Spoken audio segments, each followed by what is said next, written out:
Hello and welcome to Tech Me Out. Today, Apple presented two new highly anticipated iPhones to the public.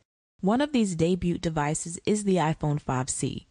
Coming in an array of colors, Apple has taken on a new perspective to its consumers in terms of color options, allowing them to choose from white, pink, yellow, blue, or green for their desired device. Made from polycarbonate, the iPhone 5C has been stated to feel surprisingly solid and dense, somewhat like a candy lacquered metal phone versus a plastic one. Personally, in my eyes, it puts me in the mindset of an iPod Touch 5th generation with the plastic backing, like a spec case of some sort. But then again, I haven't held the device, so I'm only speaking off of looks here. Packed inside this sleek device is an A6 processor and an 8-megapixel camera. The front-facing camera has also been improved as well, and there are more LTE bands for world coverage, meaning better browsing speeds and connectivity in the areas which your carrier offers LTE service. 1080p recording can be achieved along with the video stabilization at 30 frames per second. The iPhone 5C also stands at 4.90 inches with a width of 2.33 inches and a weight of 4.65 ounces, making it slightly heavier than the current iPhone 5, which weighs 3.95 ounces.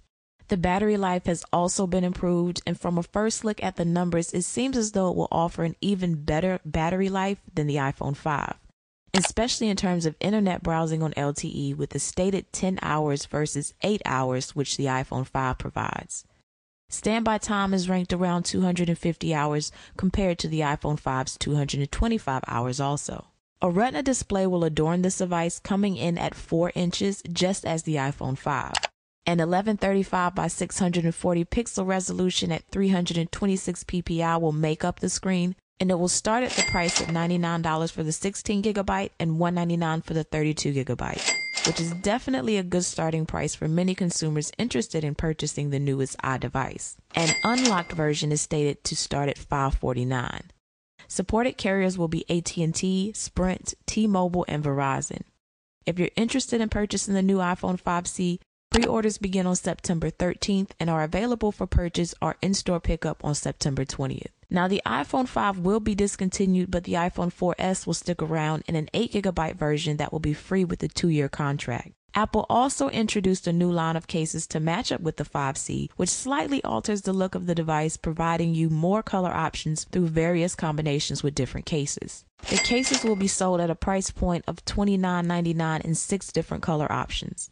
In contrast to the material of the 5C, the case has a soft matte finish to go against the glossy finish of the 5C. All in all, the new iPhone 5C is what some may consider a cheaper iPhone 5 that has been spiced up just a little bit with different color options. I personally am not as thrilled about the 5C due to the slight changes which Apple offered in this one. It's eye-catching with the bright color choices, but aside from that, it doesn't exactly wow me. And the case options given are not something I would want to personally adorn my device with, because I'm not a fan of the polka dot design, but it does alter the look of your device and makes it a bit more personalized. But this is just my standpoint on it, and I feel as though it's still a good purchase option for those of you interested in getting the latest Apple device at a lower cost. So now I want to hear from all of you. So what are your thoughts on the 5C? Will you be purchasing one? And if so, what color options would you choose and what case would you get to accent it with? So drop all of your comments down below. I'm interested to hear your perspective on this. But that does sum everything up. Feel free to hit me up on any of my social sites. The links can be found in the description box. And as always, thanks for taking the time out to let me tech you out.